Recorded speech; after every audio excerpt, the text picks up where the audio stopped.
the board authorized the supervisor to execute this agreement so they can do the air search, so we can do this case. How much is it going to cost? Well, she needs a retainer of $3,000. And do we have a sense of how much it will cost? I hope that's it. Oh, okay. I mean, that's 30 hours of work. I mean, I hope she can do it in 30 hours. Okay. Do you know I forget how much we were supposedly getting for this property? $155,000 when we auctioned it off. Right. Beautiful. Any questions? No. Any motion to approve? 155. Approve it? Do we need to approve this, or? The board needs to authorize the supervisor to execute this agreement. Can I get a motion to authorize me to execute on this agreement? So moved. Second? Second. Gelfarb? Mr. Gelfarb. Poor Mr. Gelfarb. Some of your candy. That's mine, it's Hope's. Thank you. Okay, Gelfarb? Aye. Mendocino? Villanova? Yes. Carvin? Yes. Mr. Markowitz, you want to tell us, give us an insight on the, first of all, actually, I think I got in my packet here, we have a certiorari that was withdrawn.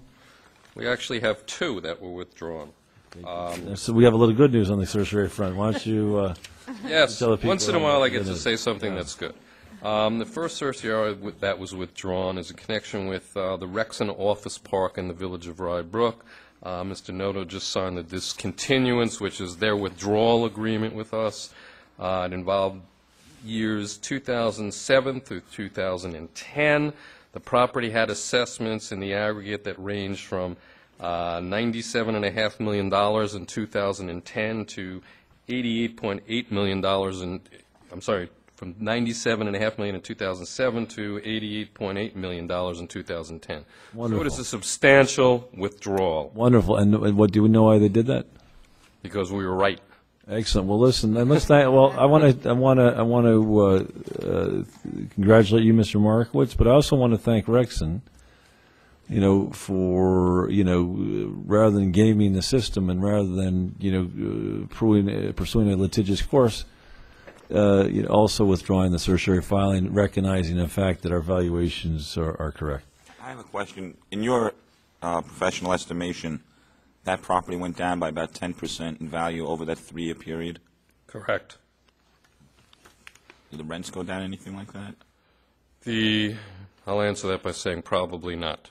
What we experienced generally with commercial property during that period is expenses crept up, taxes crept up, interest rates utilized in the capitalization of their income stream moved up. So that the net result is a reduction in their value over time. If you hold your income steady and your expenses increase and your capitalization rates increase, the value tends to drop.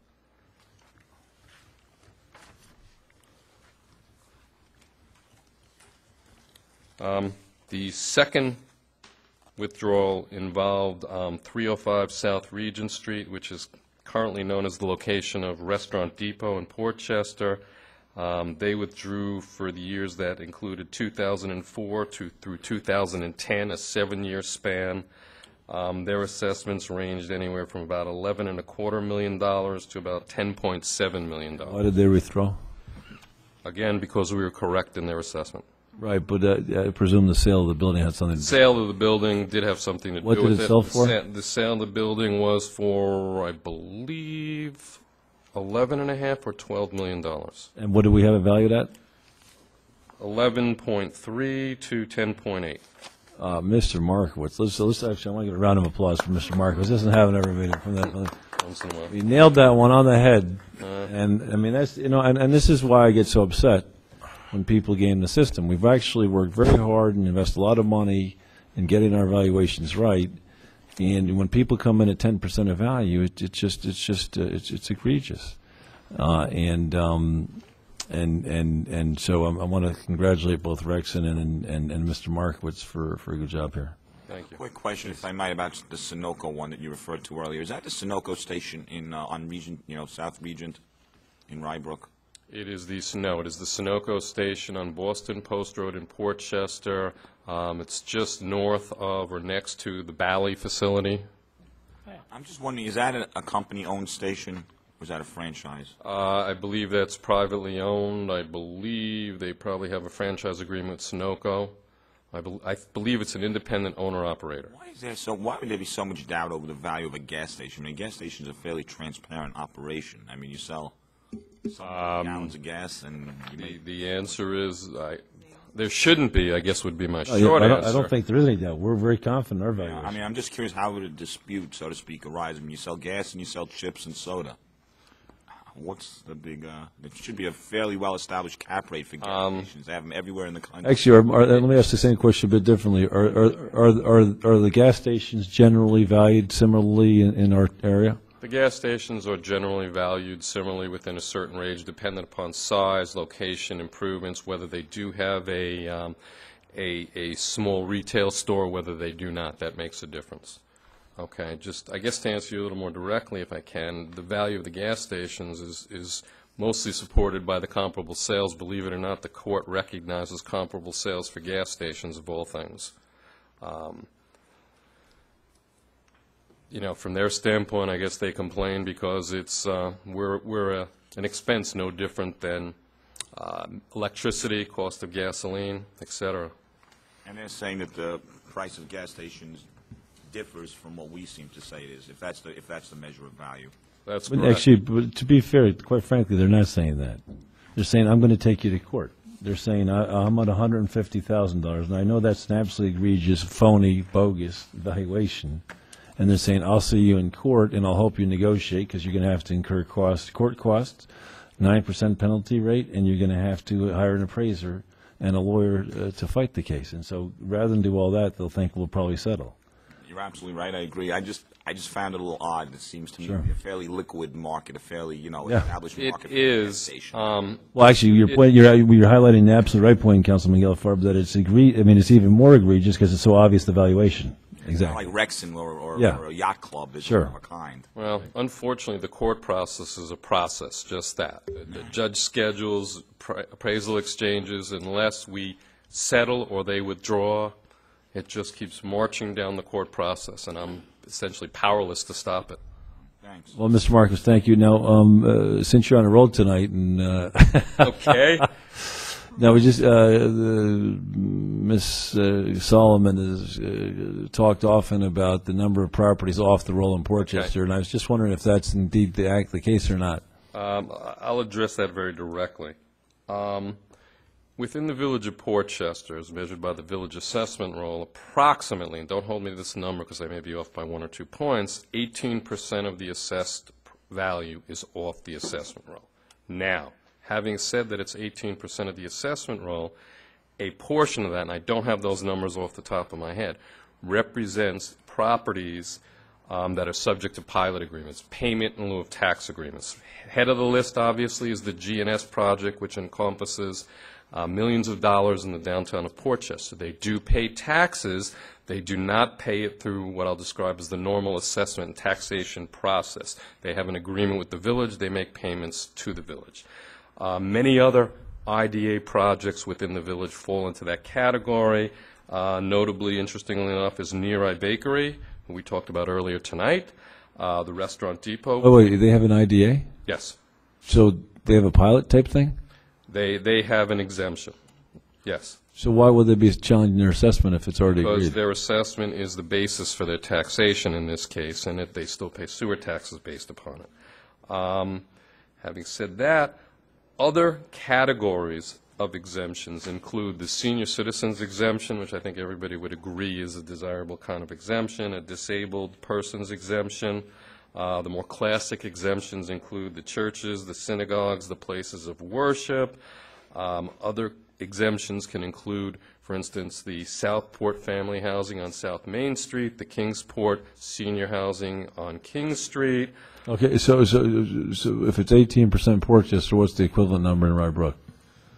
I believe it's similar. I don't have Is it similar? precisely in front. Maybe even, in fact, a touch higher. Really? Have to look. Yes. Okay. Well, but you know, if the next meeting, I mean, don't I know you're real busy at this time of the year, but If you had somebody, if it's Those- easy, look, I'd be interested in come back to us with those numbers next month. Interestingly enough, yes. As part of the budget process, the town assessor is required under recently passed state legislation to provide these jurisdictions with exemption reports. I've provided them to both villages Oh, and beautiful. school districts. So they are attached to everybody's budget already. Could you email those to the board, I please? can do that. Fantastic. Locate them. Thank you, Mr. Markowitz. Wow, you're on a roll here tonight. Good job. I'm getting out while the going's good.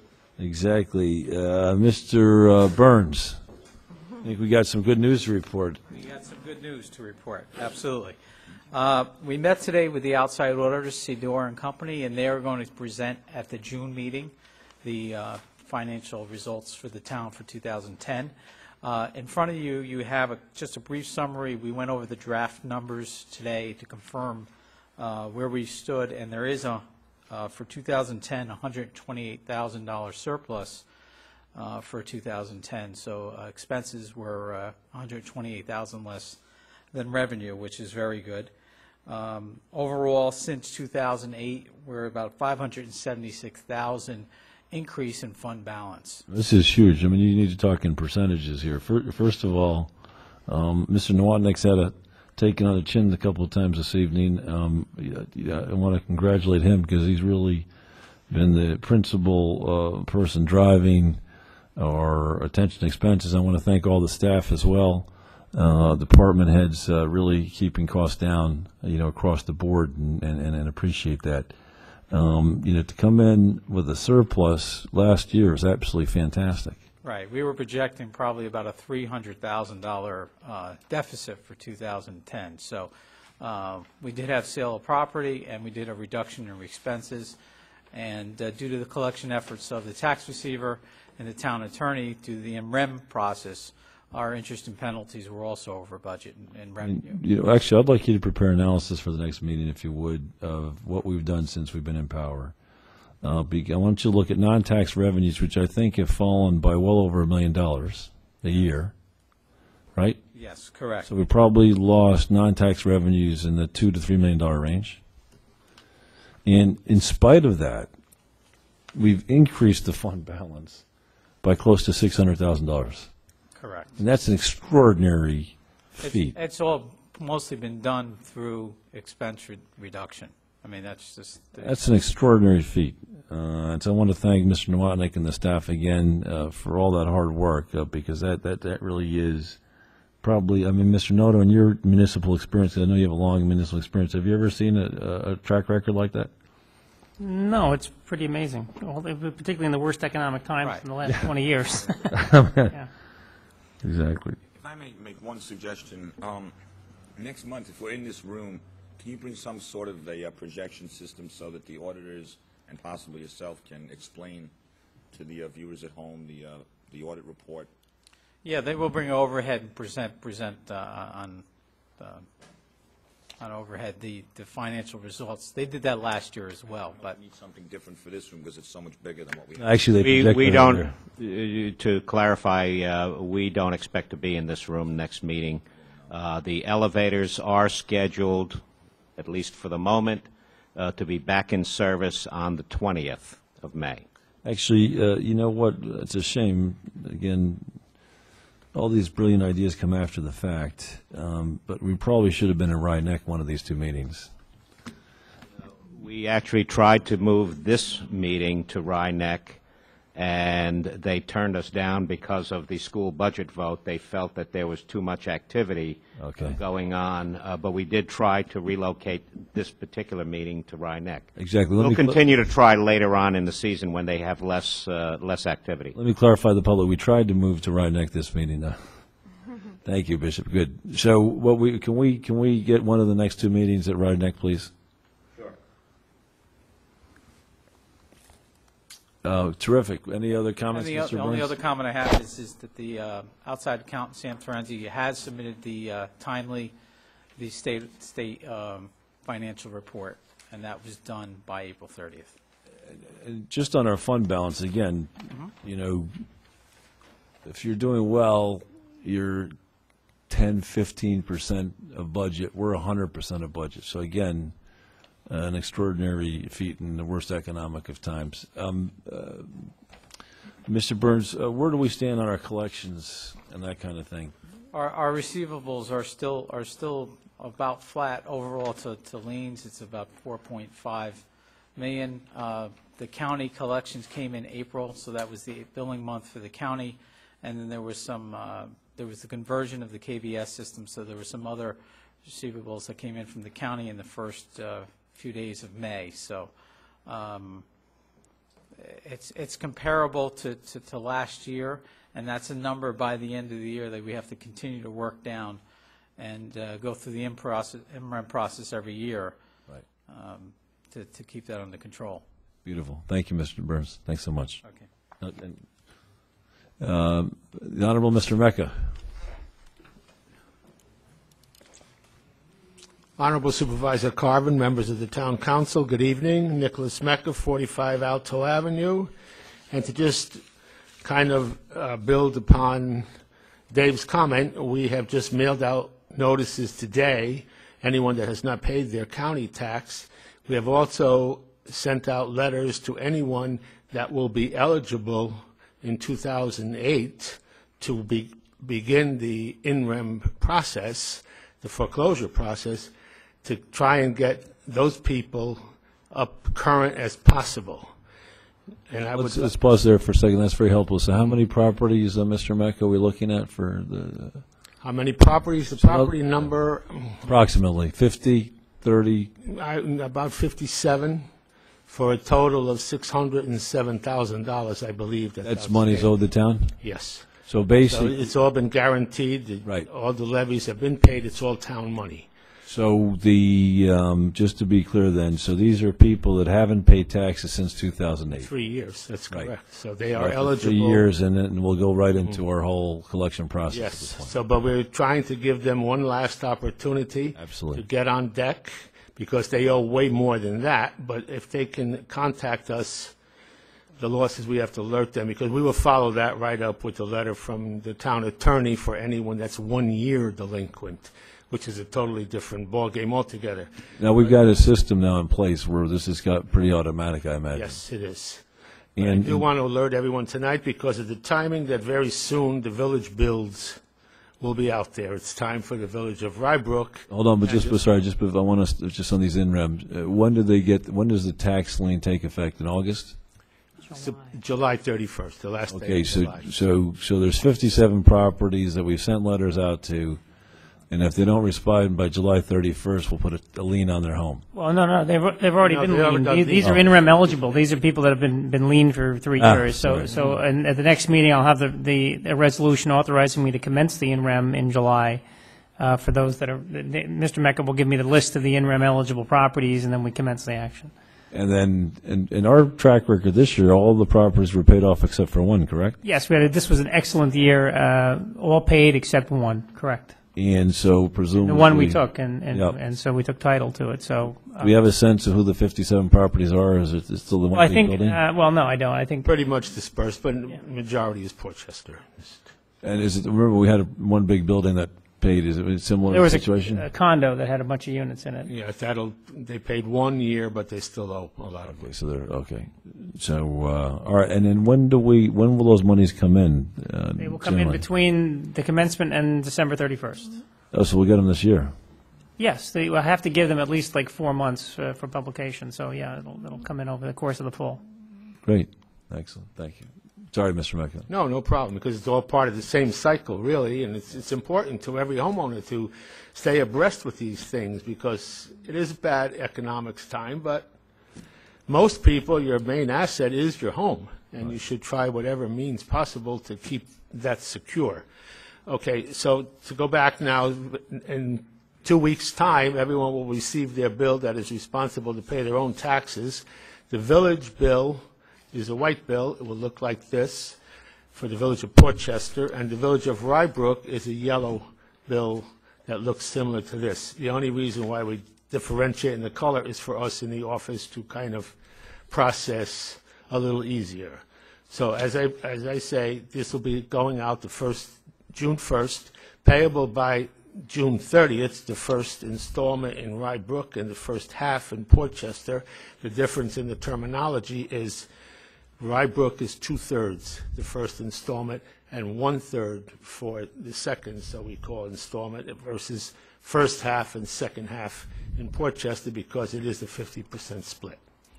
So, Wonderful. okay, any questions from yeah, me? The online system is up and running. Everybody's fine. We did have about $88,000 processed in the last collection between credit cards and ACH checks, so that's up and running.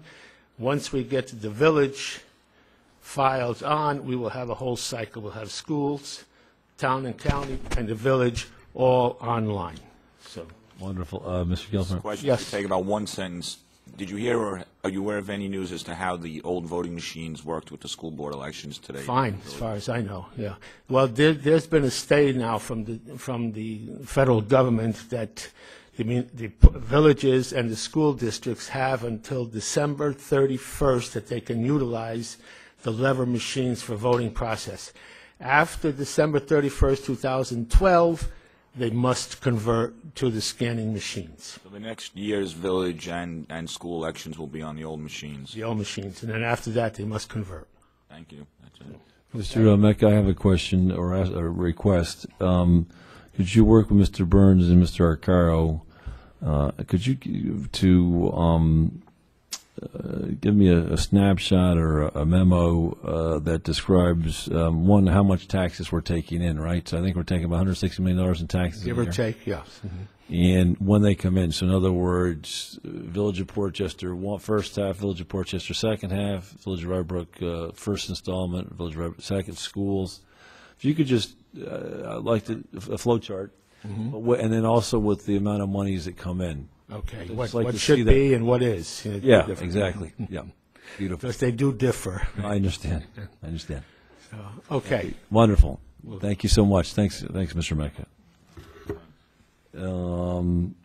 Mr. Town Attorney. Oh, nothing to report. Whoa, Mr. Town Attorney. No, I'm joking, sorry. Where do we stand with our certiorari law? I knew you would ask that question, and in response to Mr. Latimer's email of April 28th, 2011, I have emailed him and called requesting a meeting. I have not gotten a response. So, in my last call, I called today, in fact, anticipating the question.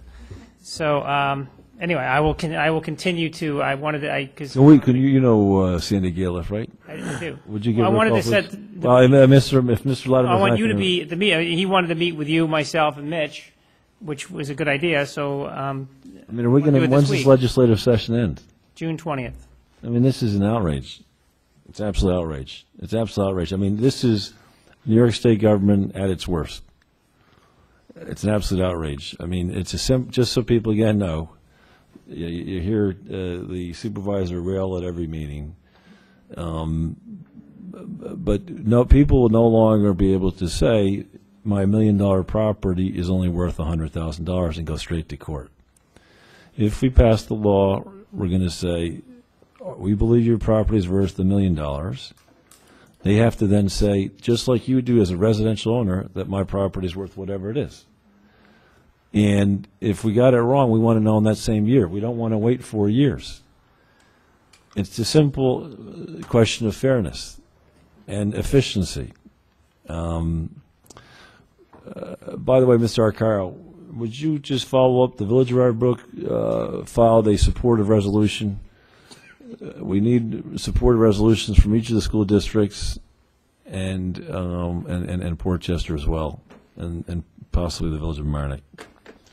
Okay, anything else, Mr. Noto? Thank you very much. Mr. Nardi, Superintendent of Highways.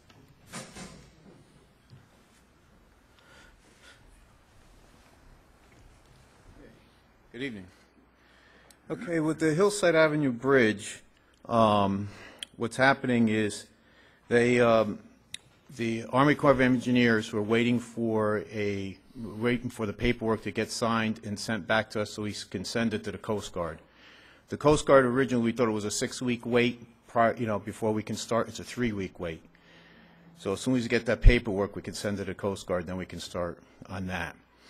There was a meeting with the about the Jefferson Avenue Bridge in the village of Mamaroneck. They've ran into a thing where with the center divider, it's got to be removed. But what happens is that normally they would just cut it at the bottom, but they have to remove the whole footing and everything else. So they're running a little over, which they kind of expected. The utility companies all been notified and paperwork sent to them. They also they found a 60-inch storm drain down below, or I'm sorry, not sewer, sewer that has to be rerouted and then reconnected after when they disassemble the bridge.